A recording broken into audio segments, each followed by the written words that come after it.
All right, I think we're all set. Welcome everyone to Leakage Testing 101. This is the first part of a two-part series that will cover uh, line leakage testing, or leakage current testing is what it's called. I'm Anthony, I'll be your presenter today. Before we continue, let me introduce the rest of our team. Bashan is a fellow application engineer. He will be on the line on the chat box answering any questions or concerns. If there's any questions he deems relevant for everyone, he'll chime in and we can discuss them. And Brittany will be our organizer today. If there's any issues with this broadcast, listening, seeing, also you can request a copy of this through her. So she's great. Any issues you have, feel free to reach out to her.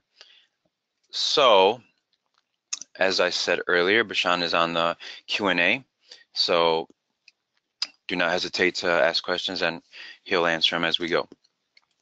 So let's get started. Leakage Testing 101.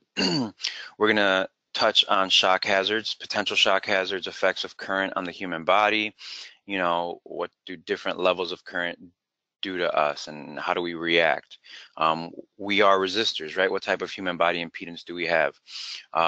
What is leakage current? You know, that's a phrase used in hypot testing and leakage current testing. So we'll try to distinguish and clear up any confusion there. What is touch current types, and how we measure these currents. You know, there's specific MDs that we'll touch on later that must be used. And I actually removed the video. I put some pics in just so we have a little bit more time to discuss parameters, because there's some confusion on what parameters do, when they should be used, when they shouldn't. And we'll touch on some standards as well, which call out the types of tests you should be performing. All right, so fundamentally, before we begin, let's kind of talk about why this testing is done, right? And it's to avoid potential shock hazards. If you see our operator on the left, right, he's standing on ground potential, and as with many old fridges back in the day, you know, either their ground circuits just weren't there, they didn't have one, but you would always get shocked when you'd go to open the door. And so what's happening, right? That's actual leakage current floating on the chassis or just waiting for a path. And as you reach for the door, you've now given it a path to ground and you get shocked. So that's contact made from circuit point to ground, right? On the right side, while the exact same thing can happen, let's assume he's standing on an insulation mat, right? So he is not on ground potential, he's isolated. If he has his foot on the fridge, arm on the fridge, well, now you've still given current a path to flow through you and return back to the fridge. You've kind of shorted out the fridge, and again, another way to get shocked. So there's a lot of different ways to come into contact with an object and have that current give it a path, either a new path or a path back to Earth. But this is the leakage we're trying to catch when you're performing leakage current testing, right? In different markets and different industries, there's different levels allowable to leak.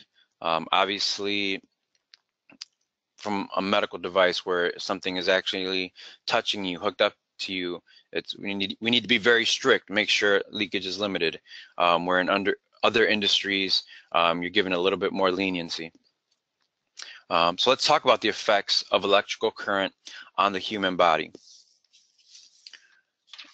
It takes about half to 1 milliamp for us to just perceive that something's happening, something's off, right? We feel a tingle, a buzz. It doesn't hurt. It's not dangerous per se, but that's about when our human body, when we're conditioned to understand that something's happening, right? 5 milliamps is when we start seeing that slight shock, a startled reaction, you know, where we're literally taken aback. 6 to 30 milliamps. Now this is where you get an intense pain. This is where you know, your hand starts to close and you literally can't open it. I've experienced about 30 on purpose, just for, you know, to confirm this table. And you know, it's a burn. It's something tolerable, but you can't open your arms. You're no longer in control of your movements. Now, once we get past that level, we get into extremely painful, possible respiratory arrest, ventricular fibrillation, and, you know, depending on your condition, death is possible.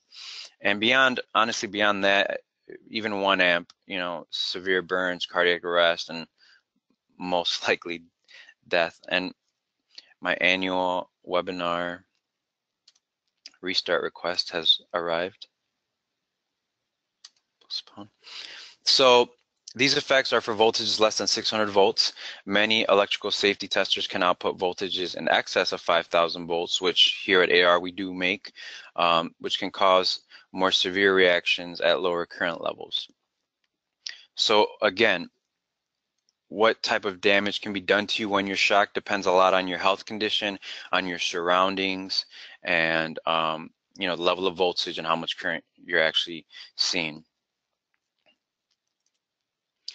Now, why do we feel shock? Well, that's because we have resistance, right? And when we have voltage present, you know, Ohm's law, V equals IR, current is going to be there.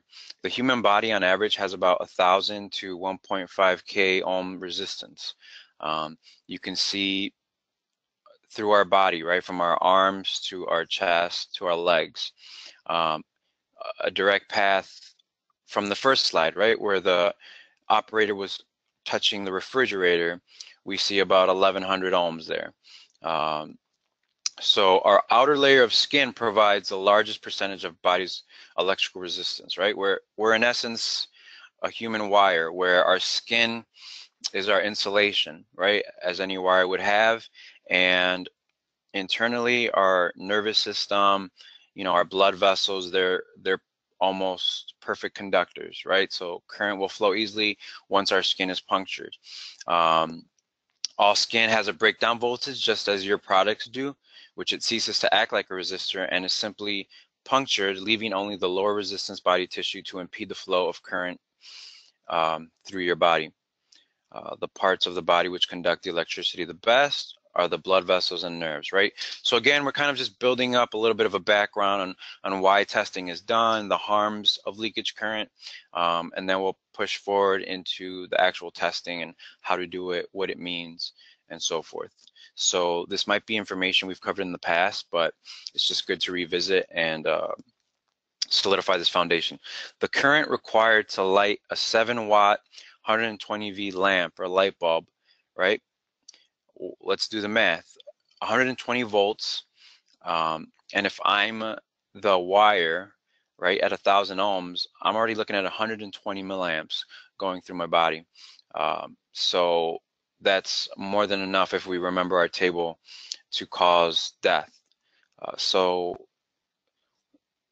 it's important to understand the effects of electricity and current and what it does to you.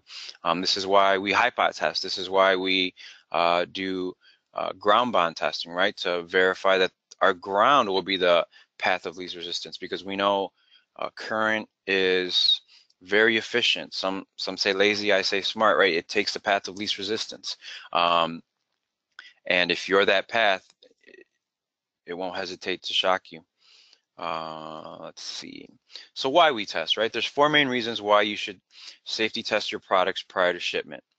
First and foremost is safety, right? We want to ensure that the product is not going to pose a hazard to the end user. 2 is quality. It helps you detect workmanship defects and prevents faulty components from being installed. You know, you don't want to have a huge order go out and realize that it's leaking way more than is allowable by the standard you're testing. You'll lose the ability to list your product if you do that. So there's a lot at stake when it comes to testing and not testing your products. Cost control. Identify production problems before a product is shipped, preventing costly recalls.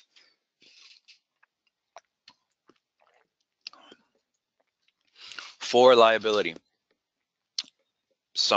ship out a bad product, someone gets hurt, well, now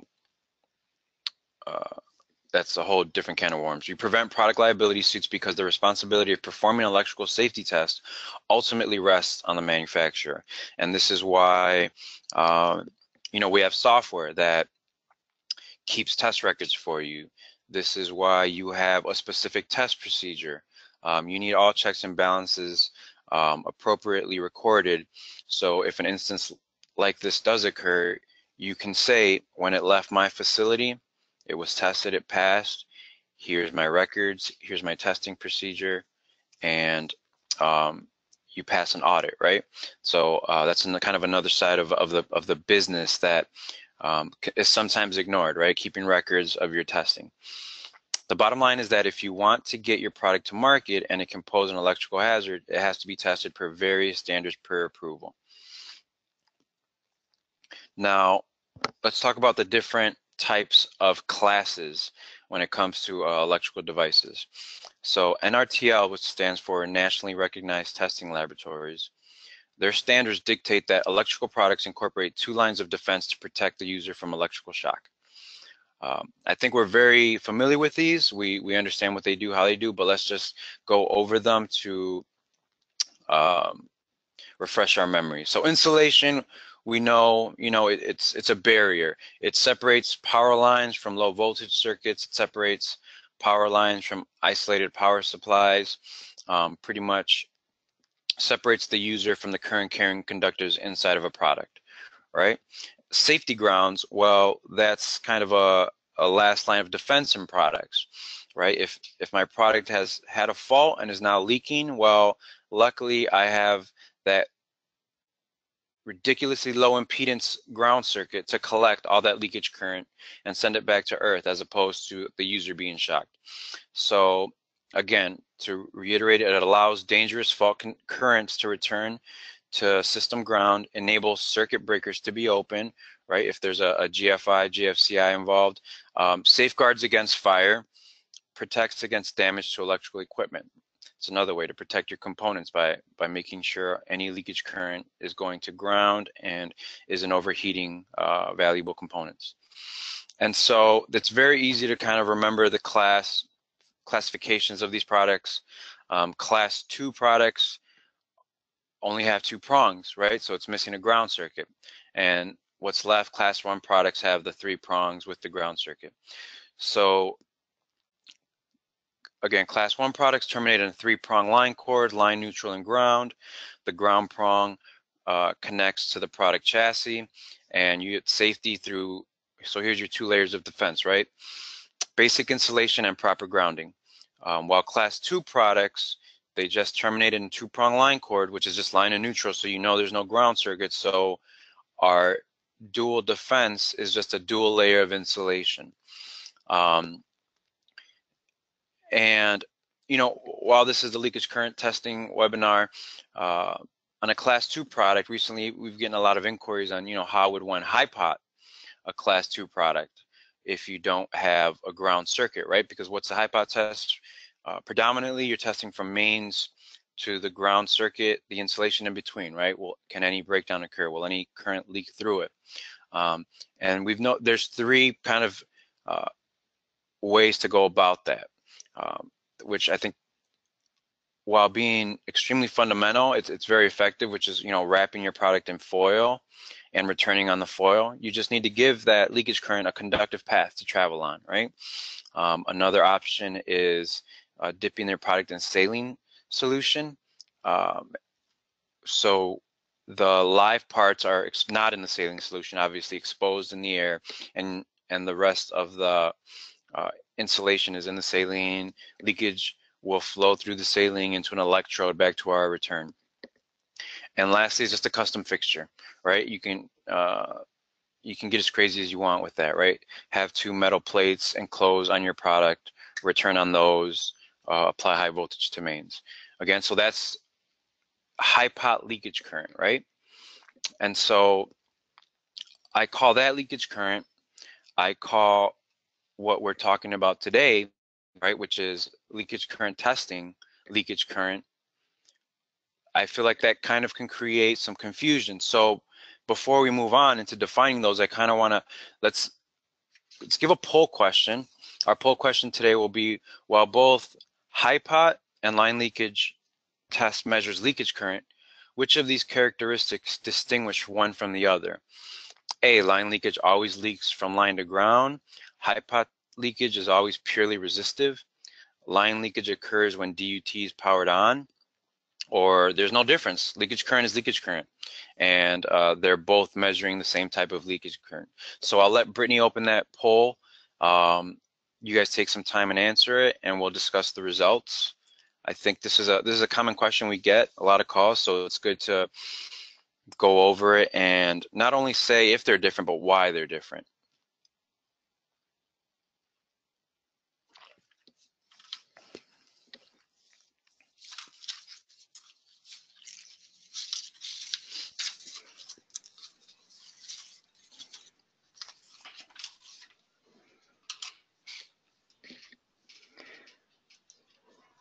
All right, Brittany, what do we got? All right, Tony, we have 18% for A, 7% for B, 50% for C, and 25% say D. Okay, awesome. That was a good mixture of results. So that means if there are questions, we can clear them up today.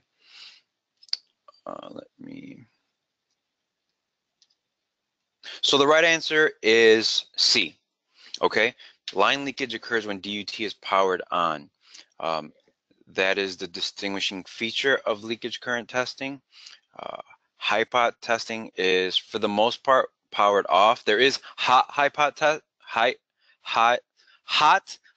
testing, and that requires the device to be on because certain relays need to be open for all parts of the circuits to be tested, right? But again, that's just testing leakage from mains to your earth or your protective earth conductor, while leakage current testing tests from various different points that we'll discuss in the next slides.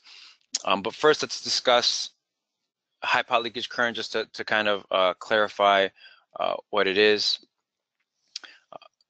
It's leakage current is the stray current that actually flows on the surface and through the insulation. It is undesired current that we want to quantify to better understand the quality of an insulation barrier. So with that respect, it is similar to leakage current testing. We're still trying to quantify or understand the quality of an insulation barrier, whether it's an insulation separating one part of your product from the rest of the circuits.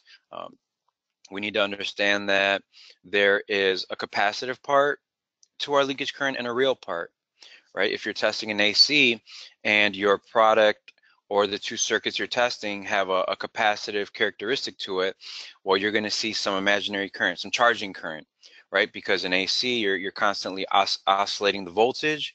So with change in voltage comes charging current.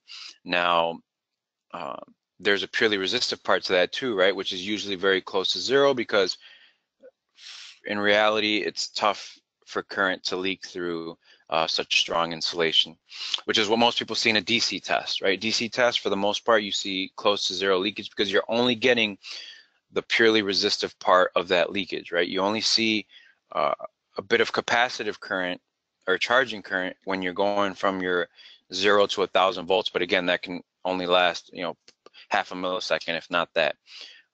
So again, to drive that point home, right? High pot leakage current is purely testing the insulation barrier between mains and ground, right? Not with the device on.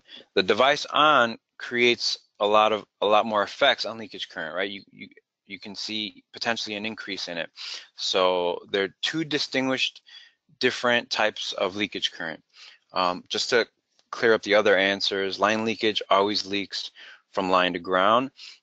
That's not true, right? I can leak from an applied part to my mains from auxiliary auxiliary parts, right? We test all these different touch points. So that's more of a high pot leakage, right? For the most part, it leaks from line or mains to ground. High pot leakage is always purely resistive. We just discussed that. And so C was the correct answer. So now we're going to discuss the other type of leakage current, right? Which involves your product being powered on. Electric current through a human body when it touches one or more accessible parts of an installation of equipment. Again, while the product is powered on. It's also called enclosure leakage current, right? Enclosure leakage can be very similar to earth leakage current because for the most part, enclosures are grounded, and so any current that you will see on an enclosure will eventually leak to ground, but that's not always the case, right? Some areas of enclosures might leak more than others, and so it's important to do both types of tests. So again, I've touched on it, but protective conductor current, also known as earth leakage, is current which flows into your protective earth. Okay, so every standard has methods of measurement of touch current and protective conductor current. That refers to the measuring device, right? What type of measuring device should you have? Every standard has a diagram or a schematic of the type of measuring device you should be using, and you should be complying to the respective standard you're testing to. So just to drive this point home, how is it different, right? Touch current measured when the device is powered up during various operation states. Now, what various operation states means is fault conditions, right? So we're gonna touch on that next. It can be kind of tricky, but we'll clear that up. And high pot leakage current is when your insulation is stressed with high voltage and leakage current is measured. High pot test measures leakage through product insulation while the device is powered off. Insulation is stressed by high voltage and the resulting leakage current is measured. I would expect high pot leakage to be a greater number than leakage current when the unit is powered on, because in leakage current you're running at rated voltage or 110% of your rated voltage. So that's a good point to remember. Most standards, if not all, I don't know of any that don't, but they run at 110% of your rated voltage. So almost like a quasi worst case scenario, as opposed to high pot, which is an over voltage test, right? It's done at 1200 volts, 2000 volts. So you'd expect higher leakage to happen there. So how's it measured? Again, I touched on the MD earlier. Leakage current is measured through a human body impedance network, also known as a measuring device. So what that's saying is the measuring device is built to simulate a human body, right? The same resistance that we talked about earlier. Most MDs will have very close to 1K ohms of resistance. Normal and single fault conditions. So in standards, they want you to test with your product powered on and let me know how much is leaking, right? But what would happen if your ground were to suddenly break, right? You no longer have a ground. Now how much leakage current can be measured? And what would you expect? You'd expect that to increase, right? You've just lost your one backup, your one last line of defense to catch all leakage current. So now with that gone, you'll see an increase of number. A lot of companies or a lot of standards, or maybe just your specific contact at the NRTL will allow you to not even perform the ground closed steps, because when ground is closed, you'd expect very close to zero leakage, and for the most part we do see zero leakage when the fault condition ground closed is used. But again, I think initially every step should be done. I don't want to get too ahead of myself because we're going to touch on those. So normal and single fault conditions. The other faults are reverse polarity and open neutral, right? So what happens if something were to occur at the transformer, or somehow line is grounded, and that transformer flips, right? And now your device is still running, but running the other way. Will that fault, will that instance create an increased amount of leakage current. And lastly, neutral open, right? So what does neutral open mean? Literally means the power is cut off, right? Your device is going to immediately turn off, but in that instance, in that fault, will I see, an arc or something that causes another increase in leakage. So it's important to know these numbers because while rare, these faults can occur, and it just takes one time for someone to get hurt and a company reputation to go south. So here's examples of measuring devices. Now we have these built in to our Omnia 2 and some of our predecessor instruments as well, but I'll be using the Omnia 2 to show you screens, so that's what I'll be referencing. You can see each standard is titled, and as you flip through the standard, you can see the different networks that are built in to simulate the human body. Again, most MDs will vary by product standard, and most MDs are derived from IEC 60990-1. I think you are allowed to sometimes get away with using an MD from another standard if they're very similar, but again, that's something you need to consult with your NRTL. Okay, so earth leakage, that's kind of the first leakage current test that's usually ran. It's most basic, and it's fundamental, right? If your if any device, your refrigerator, toaster, medical device, television, if it's turned on, normally maybe 110% of its rated voltage, how much leakage current would one feel if that ground circuit wasn't there, right? And so here in this picture, we put our user in line with the ground stud and ground. So now any leakage current would go through them. And that's where our MD is in our system, right?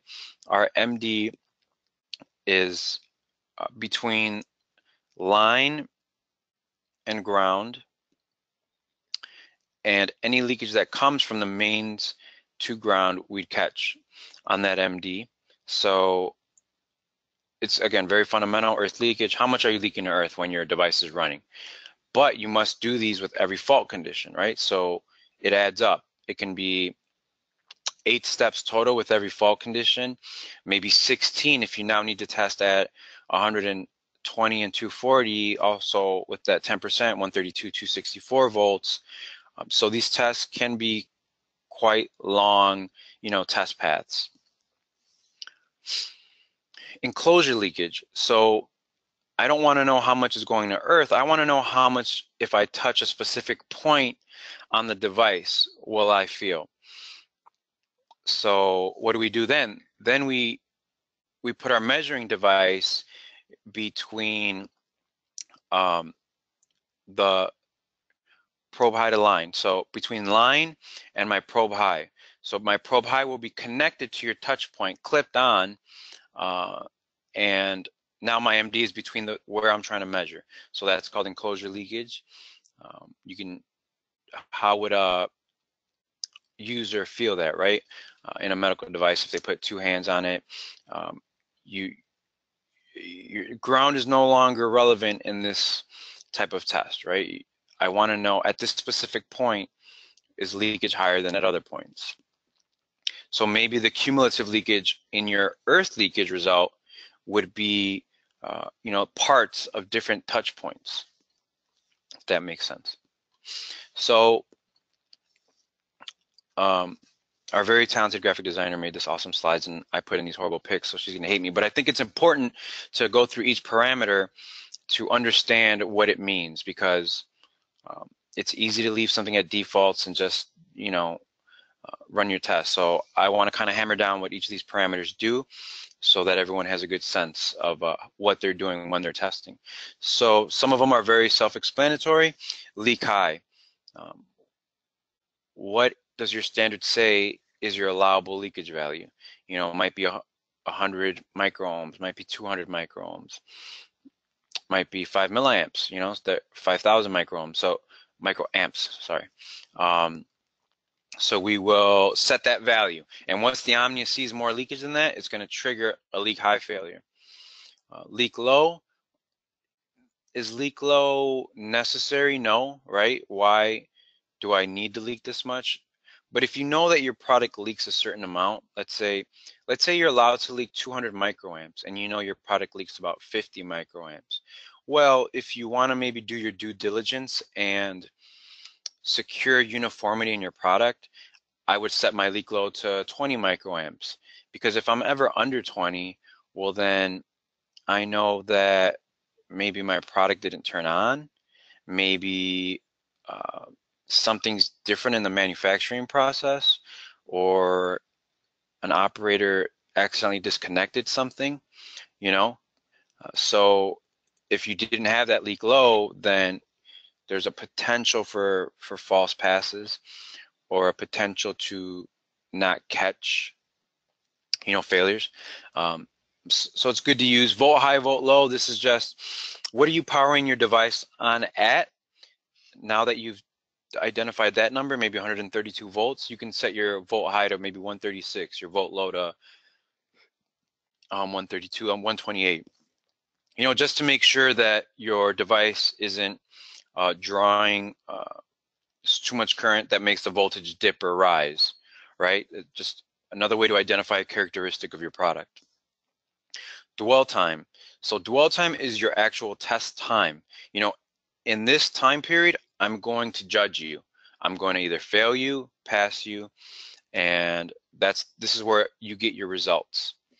Now, your delay time is something that you should utilize when you have a product that has a bit of an extended power up, boot up procedure, right? Because you're technically being judged on when your product is running steady state, what's your leakage, not when it's booting up, not when it's powering on, not when different pump actuators are happening that might cause a large current draw. Once you're in steady state, what are you leaking? So you use that delay time to give your device the right amount of time to get in that steady state mode.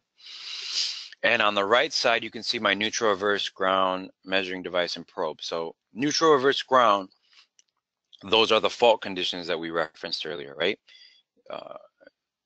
In combination, you'd have 8 steps with all of those either closed, open, on, or off. Below that, your measuring device. Again, that's dictated by the standard you're testing to. Now, probes, that can be a complicated parameter, but we'll briefly talk about it. It'll be, again, leakage current testing 102, which we'll present next month. It's going to get really deep into these testing procedures and what it means. Right now, we're just kind of building a foundation, so the next stuff makes sense. So probe. Probe means, what do you want your MD in between, right? So ground to line means I'm doing earth leakage. I want to know what's leaking. If I'm the MD, these are the probes. My arms are the probes. Hey, touch the line or your current carrying conductors and touch ground. So I want to see how much current is flowing through me. That's the definition of earth leakage, right? Now, what if I don't want to do earth leakage, I'm doing touch current, right? I want to know how much is leaking from line to that specific spot on my product. So now my probe would be probe high to line. My line is, this side of the MD is still on line. My probe, you now have access to it. There's a port on the back of our Omnia labeled probe high and probe low, respectively, whichever you need to use for the respective test.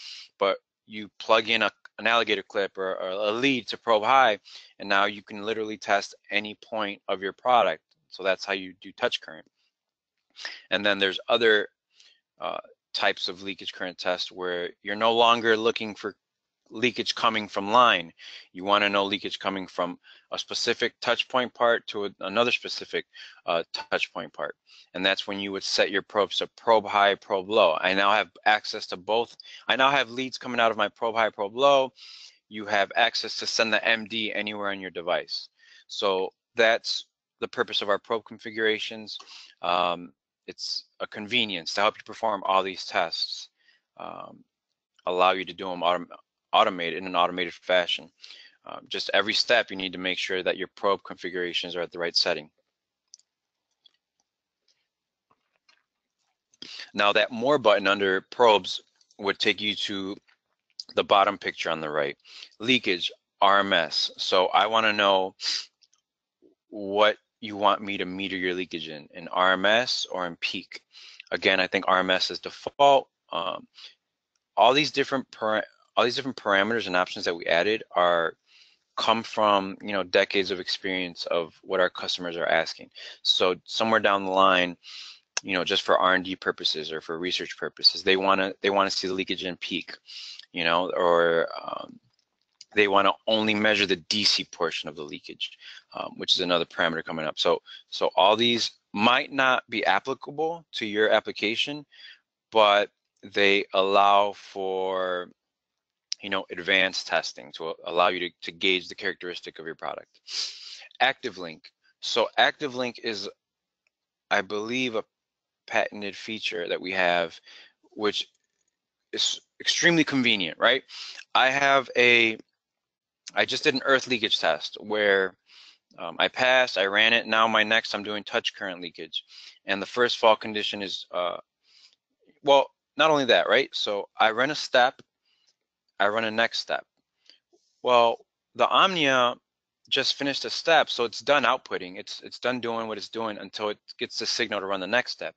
But now your product is turned off. And so now you have to wait for that reboot cycle to begin again. And the beauty of ActiveLink is Omnia will keep your product powered on between steps, so you don't have to add that delay time to every single step you're performing.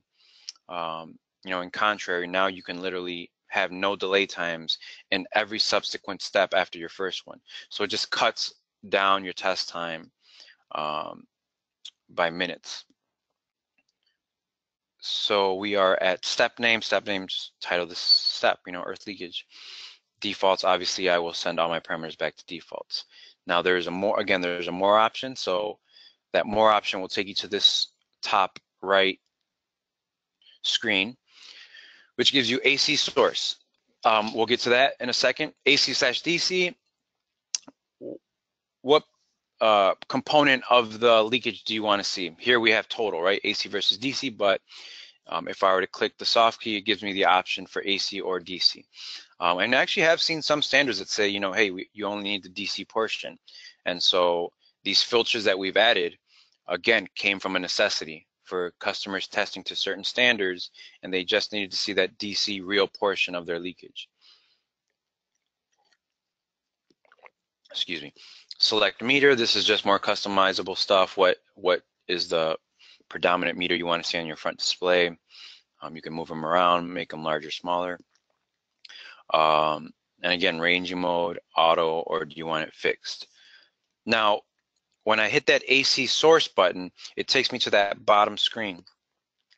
This is another convenience integrated into the Omnia, which is an internal source, right? The Omnia can power up your device for you, and you can here set your voltages. That is most likely often at 132 or 264. Set your frequency, which should be ran at rated frequency, and we allow you to trigger a fault if you see your product pulling too much current. So that's the A high, right? I know my product steady state should pull 2 amps. So I'm going to set that to, 2.1. And hey, if you go above that, there's an issue. For some reason, it's drawing way more current.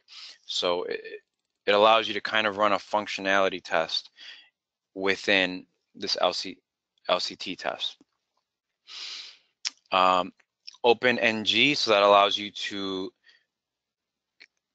turn our source into a grounded neutral source, which, getting into more complicated test applications where standards call out for different switches, like there's something called an S12 switch, which wants when you're running this, I want your applied part either shorted to ground or not, right? And so this is kind of a way to allow you access to that switch. Volt range is low or high. If you're in the low range, I'll give you more current, but you can't set the voltage too high. In the higher range, you can set the voltage higher, but you're going to lose some current. Capability, OC fold is another super convenient feature. What it says is, if your product is trying to draw more current than the internal transformer can provide, OC fold being on will give the Omnia permission to drop the input voltage so that your product is not drawing as much current. And once it gets through that phase, it'll go back to its set voltage, which you inserted into the parameters. So it's just a way to not, you know, fault out by drawing too much current. Where most transformers will say, you know, overpower protection, like, hey, I need to protect this transformer. You're trying to draw more current than I can give, so I'm shutting off. Where the Omnia says, well, I think this is just for a moment, so I'm going to go ahead and dip the voltage myself to get past that phase, and then once we get past it, I'll go back to my set voltage. All right, so here's the rear of an Omnia connected to a medical device, and I want to just quickly talk about what each part is doing here when it comes to leakage current testing. Now, let's see if my arrow works here. If where I'm at now, that is my DUT power input, right? If you do not have an Omnia with an internal source, well, you can use an APT power source to deliver power through the Omnia, powering up your medical device or powering up any device. And now the Omnia is a meter, right? You've given the Omnia access to line, neutral, and ground, so now it can make the appropriate measurements. If you look at number 1 and 2, that's my line and neutral, and so that'll be outputting. That'll be outputting your input voltage. In a convenient fashion, it can also run a high pot test. So this line and neutral can internally short and output high voltage. So you can conveniently do all your tests through one adapter box, as well as your ground bond test, because number 3 is an output. It's a high current output if you need to run ground bond tests. Again, none of these outputs are active if you're not running that test. So it's safe to have all these connected to your product. Now, number 4 is your case stud that acts as your return when you're running high pot tests. It can be used in other types of continuity tests or leakage current testing. 5 and 6 are my probe high, probe low, right? So as I discussed last time, if my probe configuration is set to probe high, probe low, or I have it, looks like I have it connected to 2 applied parts on my medical device. So I must have to do patient auxiliary leakage, where I want to know what's the leakage between applied part A or applied part B, or what's the leakage between the SIP-SAPs and the applied part, right? So that's where these probe access to your MD is super convenient here. It allows you to test at various points. And this, of course, is just our input power. You know, important to note, right? Everything can now be done on this LLT board. High pot, ground bond, continuity, so on and so forth. So let's talk about the fault conditions. Here we have our S1 switch, right, which is neutral, open, or closed. Our S2 switch, which is reverse polarity, and our S3 switch, which is open ground. All right, does that make sense, right? We have here, this is my input power, the left side. Here is, you can think the adapter box coming from my Omnia, and here's my DUT plugging into it. So as I plug my DUT into this adapter box, I've now given the Omnia access to line and neutral and ground. And internally, I can flip these switches, you know, appropriately to the test step. So here's normal conditions, right? My product's powered on. If there is anything leaking from line to ground, well, my ground is returning that back to the source, right? That's how a normal, properly working ground and electrical system behaves. Now, what happens when I open my neutral switch?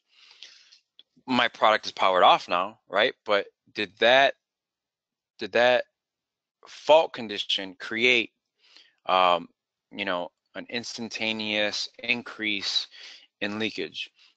So that's what we're testing for. So again, open neutral, closed neutral, what happens there?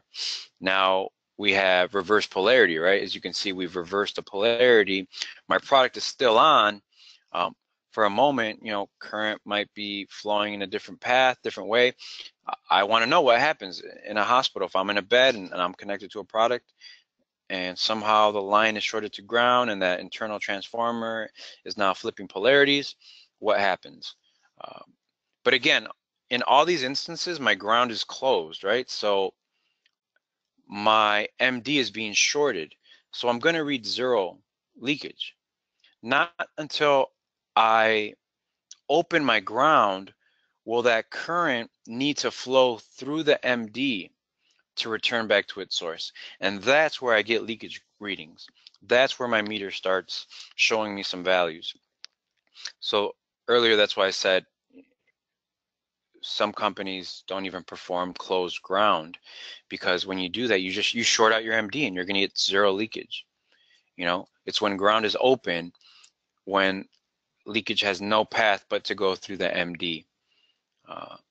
So again, we have open neutral, reverse polarity, and open ground. Those are the 3 main fundamental fault conditions that you need to utilize in your leakage testing. There are other switches dependent on the type of product you have. But again, you need to reference your standard, and it all can be done through our Omnia. I mean, we can use scanners to create those switches externally, and using our scanners control whether they're open or closed. So let's look at a specific standard and kind of see what the language is and what they expect of us. So 60601-1, that's medical equipment, right? It calls out for leakage current and patient auxiliary current testing.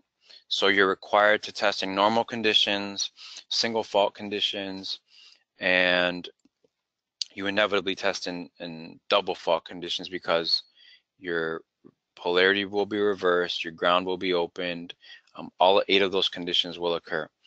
Tested with supply at 110% of its highest rated mains voltage, so usually 264. So that's another way to use the wording of a standard to get out of testing at that 120 volts, right?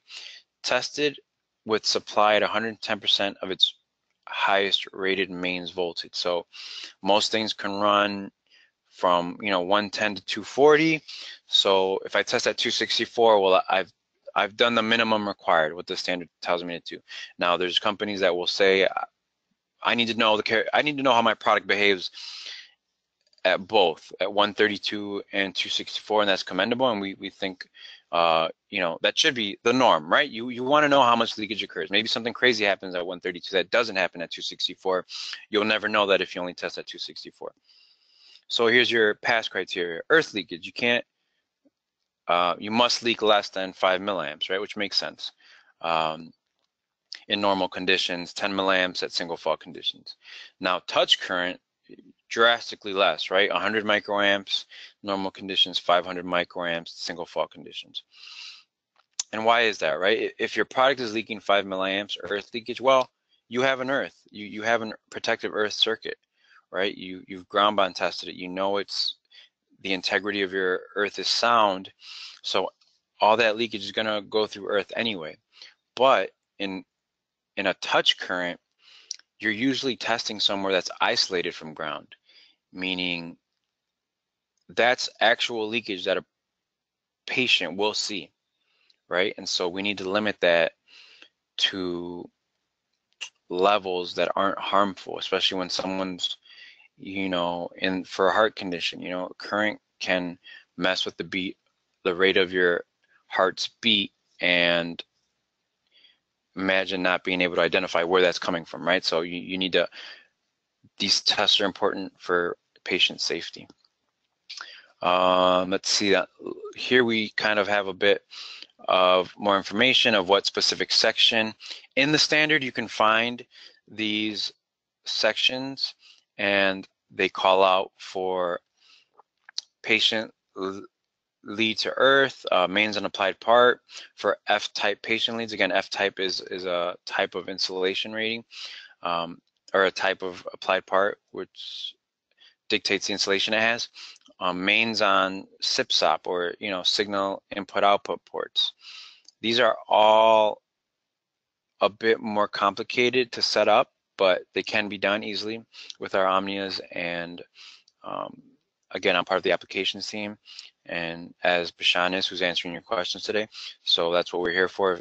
If any casual questions like that come up, that's what our application team, which not many companies have, is here to answer those questions and support you. So here's some other standards. Standard 61010, laboratory equipment, which we need to abide to, right? So our Omnia must leak less than these values. And that's another thing to consider, right? Your product, your test instrument is going to leak as well. And so you can utilize an offset, or you can just understand that it might not always be just your product leaking. Let's see.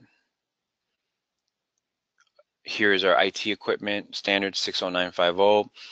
Here you're tested at rated voltage, so there you go. I just answered my own question, right? This standard dictates to test at rated voltage, not 110%. Again, tested with all the fault conditions, and you can see how the thresholds differ from standard to standard, where here you can leak from up to 3.5 milliamps, where in the previous ones we saw, well, that's touch current. So here you're allowed a little bit more, right? Why? Because IT equipment isn't constantly attached to a patient, right? So we allow you to leak a little bit more, or at least standards do. So with that, I want to go to our second poll question, which is, we've discussed various types of leakage current tests here, right? And I haven't touched on some. So while we discuss multiple line leakage test types, are there others that you guys are performing in your testing? Question. So patient auxiliary leakage, mains on SIP-SOP, applied part leakage, mains on applied part leakage, applied part to mains leakage. So all these are exceptions, right? All these are exceptions that need to be done in specific products and specific standards, and they're more the exception than the rule. So it can be a bit tricky to figure out how to set these up, figure out if you're performing these correctly.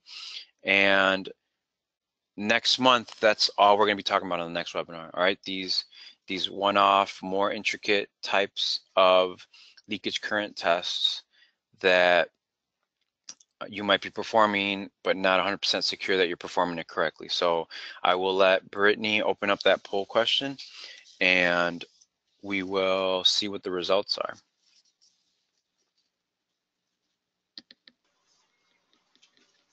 Give it 5 more seconds, Tony. Yeah, for sure. And then here on the next slide, I'll inquire with Bashan if he feels there's any relevant questions worth discussing with the group.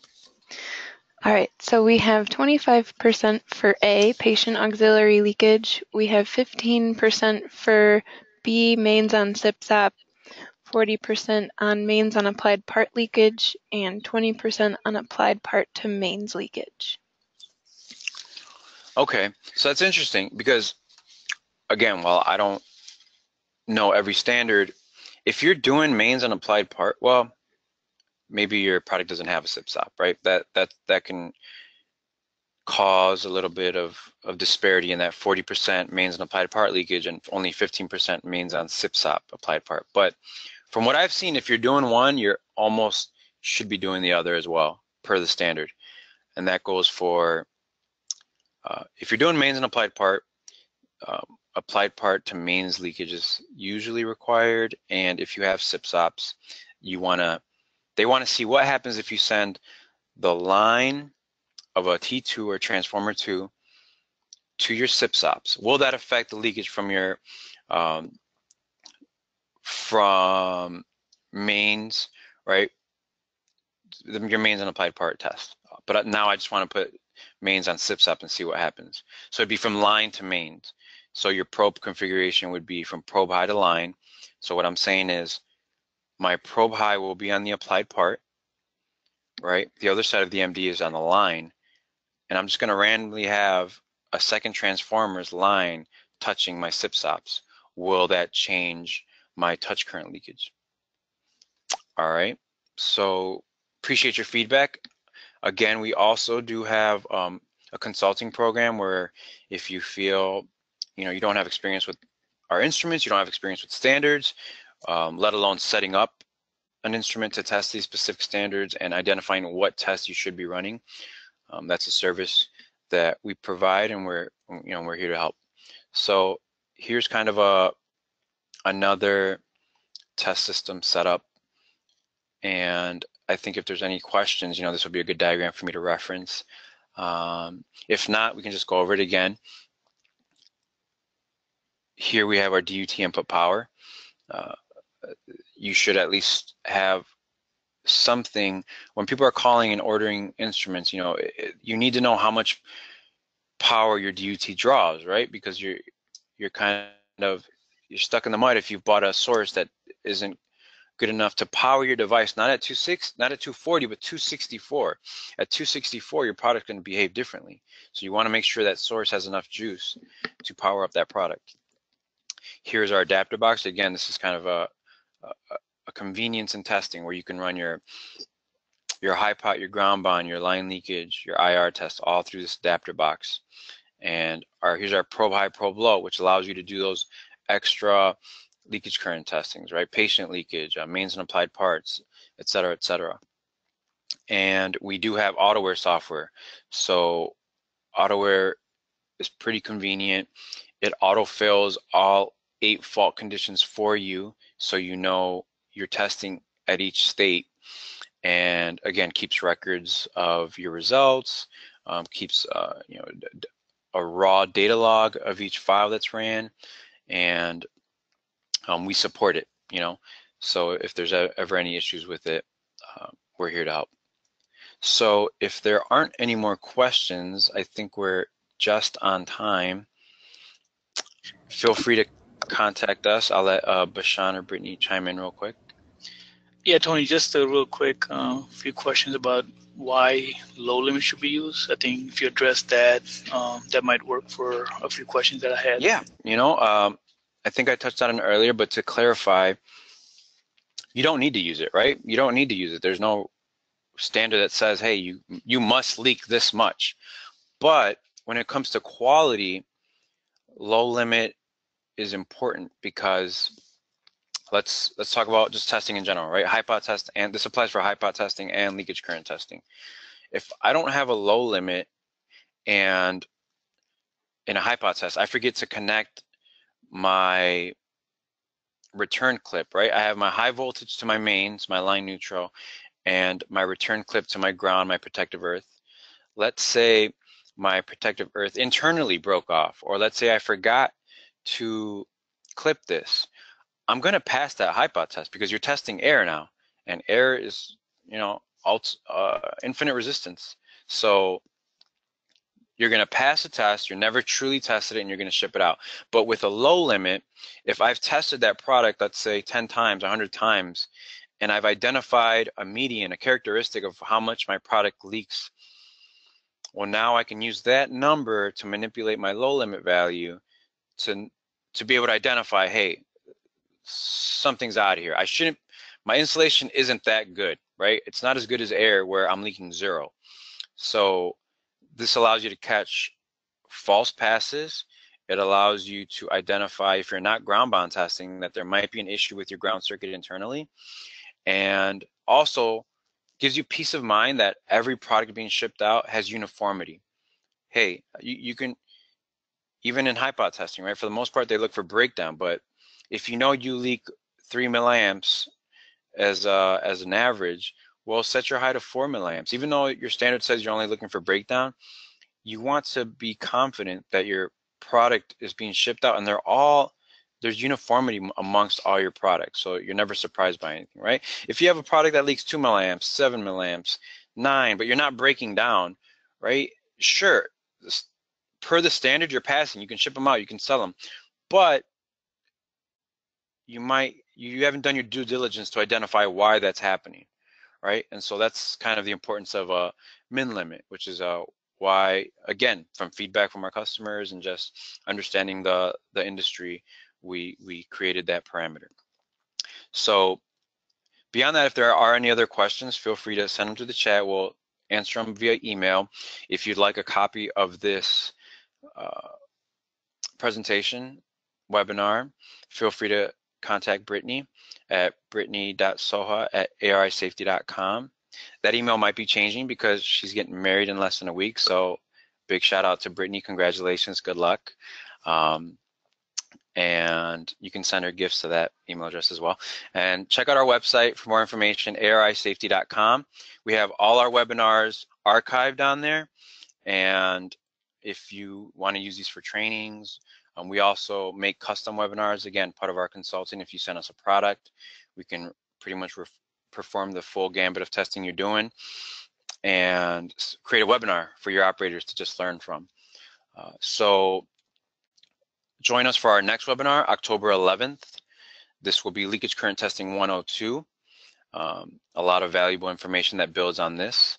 So look out for those invites. If you have colleagues who might gain knowledge or are looking for this type of knowledge, feel free to invite us or have Brittany add them to our mailing list. So beyond that, I want to say thanks for joining us. I hope you found this information valuable. Again, it's archived, and we look forward to seeing you on the next webinar. So thanks again.